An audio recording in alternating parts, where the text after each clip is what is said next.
அன்பார்ந்த மாணவ செல்வங்களே, கடந்த பதிவில் சாகர், பார்த்தியர், குஷானர், அந்த குஷானர்களில் கனிஷ்கர் சிறந்த ஆட்சியாளர், அவரை பற்றியெல்லாம் நம்ம பார்த்தோம். இப்போ சீனாவும் பாகிஸ்தானும் இணைஞ்சாங்கன்னா 1979ஆம் ஆண்டு நிறைவு பெற்ற அந்த காரகோரம் நெடுஞ்சாலை திட்டத்தை அவர்கள் செயல்படுத்தினாங்க. அப்போது அந்த நெடுஞ்சாலைக்காக அந்த நிலங்களை திருத்தம் செய்யும் பொழுது, அகழ்வாய்வு செய்யும் பொழுது, அங்கே தொல்லியலாளர்களுக்கும் வரலாற்றாளர்களுக்கும் அது ஒரு பெரும் பலனை கொடுத்துச்சு. கூஸ்னா பாறை கல்வெட்டு என்ன சொல்லுச்சுன்னா, முதல் 2 காட் பீசஸ்கள் குறித்து குறிப்பிடுவதுடன் குஷான தேவபுத்திர, தேவ என்றாலே கடவுள், புத்திர என்றால் மகன், அப்போ கடவுளுடைய மகன். அந்த காலத்தில் கபில் தேவன்னு ஒருத்தர் இருப்பார், கிண்டலாக சொல்லுவாங்க. நம்ம ஊரில் சொல்லணும்னா, அது பாஷையில் சொல்லணும்னா கருப்பசாமி அப்படிம்பாங்க. ஆக மகாராஜா என்று கனிஷ்கர் குறித்தும் இது சுட்டுகிறது. நான் அந்த கூகுளில் போய் காட்பிசசுக்கள் என்பதை ஆய்வு செஞ்சு பார்த்தேன். அதுக்குண்டான போதிய விளக்கம் எனக்கு கிடைக்கல. அடுத்தது கனிஷ்கர் பேரரசு இணைஞ்சுன்னா, அந்த காலகட்டத்தில் மத்திய ஆசியா முதல் கிழக்கிந்தியா வரை பரவி, கிழக்கிந்தியா என்பது இன்றைக்கு இருக்கக்கூடிய கல்கத்தா வரையில் பரவி விரிந்திருந்ததை இந்த கல்வெட்டு உறுதி செய்கிறது. ஆக மத்திய ஆசியா என்று சொல்லக்கூடிய இன்றைக்கு ஆப்கானிஸ்தான், ஈரான், பாகிஸ்தான் எல்லாமே சேர்ந்துடும். அப்போ இந்த பகுதியிலிருந்து பரவி விரிந்திருந்ததை இந்த கல்வெட்டு என்ன செய்து உறுதி செய்கிறது. அவர் மகதம் என்பது இன்றைக்கு இருக்கக்கூடிய பீகார், காஷ்மீரையும் கூடவே சின்கியாங்கில் உள்ள கோடனையும் கைப்பற்றியதாக பௌத்த சான்றுகள் குறிப்பிடுது. இது எங்கே உள்ளது? அதாவது சீன பகுதி. அப்போ இந்த காரகோரம் நெடுஞ்சாலை நெடுகிலும் கண்டெடுக்கப்பட்ட கலைப்பொருட்கள் பௌத்தத்தை பரப்புகிற தங்களின் பணிக்காக பௌத்த துறைகள் இணைஞ்சிருக்காங்க. சீனாவுக்கு இந்த வழியில் தான் சென்றிருக்கிறார்கள் என்பது நமக்கு உறுதிப்படுத்தப்படுது.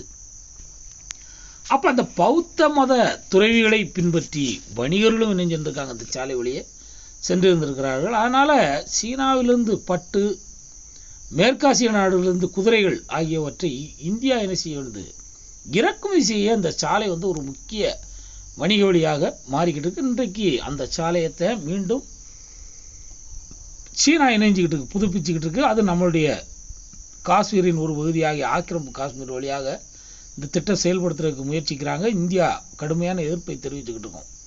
நம்முடைய அனுமதியை பெறாமல் செய்வதற்காக இந்த வேலையை நம்ம நினைச்சுக்கிட்டு இருக்கோம், எதிர்த்துக்கிட்டு இருக்கோம். ஆக இந்த சாலை அந்த காலகட்டத்திலேருந்தே ஒரு முக்கியமான ஒரு வணிக வழி. அப்போ மேற்கு நாடுகளுடைய வணிகர்கள் என்ன செய்கிறாங்கன்னா, மத்திய ஆசியாவுக்கு அப்பால், அதாவது இன்றைக்கு இருக்கக்கூடிய ஆப்கானிஸ்தான் வரைக்கும் வர, அதை தாண்டி மேலும் கிழக்கே, அதாவது சீனா பகுதிக்கு செல்றதுக்கு அவங்க அந்த காலத்தில் விரும்புறதில்லை. அது மாதிரி சீன வணிகர்களும் என்ன செய்கிறதில்ல, அந்த ஆப்கானிஸ்தானை தாண்டி போகிறதுக்கு விரும்புறதில்லை. அப்போ அந்த கால இந்திய வணிகர்கள், ஆப்கானிஸ்தானுக்கு இந்தியா தான், இந்த வாய்ப்பை அந்த காலத்திலே பயன்படுத்தி மத்திய ஆசியாவின் பல்வேறு நகரங்கள்லேருந்து தங்களை இணைஞ்சிக்கிட்டாங்க. போய் அங்கங்கே போய் இணைஞ்சிக்கிறது, கடை போட்டுக்கிறது. அவங்க தங்களை நன்கு நிறுவிக்கிட்டு என்ன செய்கிறது, சீனாவுக்கும் ரோமானிய பேரரசு எங்கே இருக்குது, ஐரோப்பாவில் இருக்கக்கூடிய ரோமானிய பேரரசுக்கு இடையிலான அந்த ஆடம்ப பொருள் வணிகத்தில் இடைத்தரகர் ஆவதற்கான வாய்ப்பை பயன்படுத்திக்கிட்டாங்க. இவங்ககிட்ட பொருளை வாங்கி அவங்ககிட்ட கொடுக்க, அவங்கள்ட்ட பொருளை வாங்கி இவர்களிடம் கொடுப்பது, அப்படி ஊடால மையத்தில் இவங்க இருந்துக்கிட்டு இணைஞ்சாங்க. அந்த வணிகத்தில் ரொம்ப திறம்பட செயல்பட்டாங்க. பொதுவாக ஒரு பொருளை வாங்கி விற்பதை விட இடைத்தரகராக செயல்படுவது ரொம்ப நோகாத நொங்குதிங்கிறது. ஆக பெரும்பாலும் இஸ்கா என்று முடிகிற பெயர்களை கொண்ட, அதாவது இவங்களில் யாருன்னா குவிஸ்கா, வசிஸ்கா, அது மாதிரி பிந்தைய கனிஷ்கர்களும், பின்னாலேயும் கனிஷ்கர்கள் நிறையா வந்தாங்க. அது மாதிரி ஒரு வாஸ்தவர் உள்ளிட்ட குஷானர்கள் குறைஞ்சது ஒரு 100 ஆண்டுக்கு மேலாக ஆட்சி செஞ்சுருக்காங்க. அப்படின்னாலும் இவங்களை பற்றிய விவரம் நமக்கு அதிகமாக கிடைக்கல.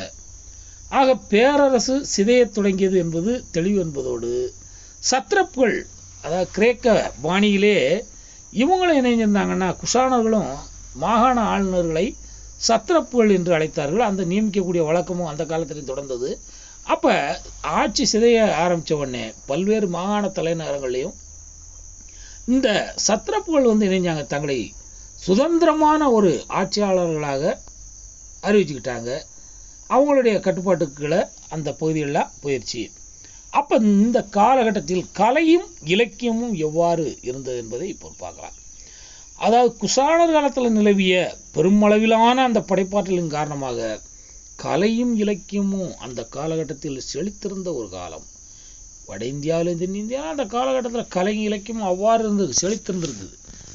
அது மாதிரி அரசர்கள் நல்கிய ஆதரவும் இதற்கு ஓரளவு காரணமாக இருந்தது. பொதுவாக கலை இலக்கியத்தையும் படைக்கக்கூடிய அந்த படைப்பாளிகளுக்கு ஆக்கமும் ஊக்கமும் எந்த அரசெல்லாம் கொடுக்கிறதோ அந்த காலகட்டத்தில் செழித்து ஓங்கும். ஆக மகாயான பௌத்த மத வளர்ச்சி போன்றவை பிற காரணங்களாக அமைஞ்சிருந்துச்சு. கீனயானத்தில் புத்தரை விகாரமாகவே வைத்து வழிபடக்கூடாது என்று நாம் சொல்லிக்கிட்டு இருந்தோம். ஆனால் மகாயான பௌத்த மதத்தில் இணைஞ்சாங்க, புத்தரை மனித வடிவிலே சித்தரிப்பதற்கு அது அனுமதித்தது. அப்போ சிலை வடிப்பு கலையில் கிரேக்க தாக்கத்தின் காரணமாக இந்த கிரேக்க கூறுகள் ஒன்றிணைந்து இணைஞ்சி ஒரு புதிய முறையே உருவாயிருச்சு. கிரேக்கர்களும் கலையில் வல்லுநர்கள், இந்தியர்களும் கலையில் வல்லுநர். அப்போ ரெண்டும் கலந்து ஒரு புதிய ஒரு கலை உருவாயிருச்சு. அந்த கலை தான் காந்தாரக்கலை என்று அழைக்கப்பட்டுச்சு. அப்போ இந்த இந்தோ கிரேக்க பாணியிலான சிற்பங்களும் கலையும் தோன்றுவதற்கு இது வழிவகுத்தது.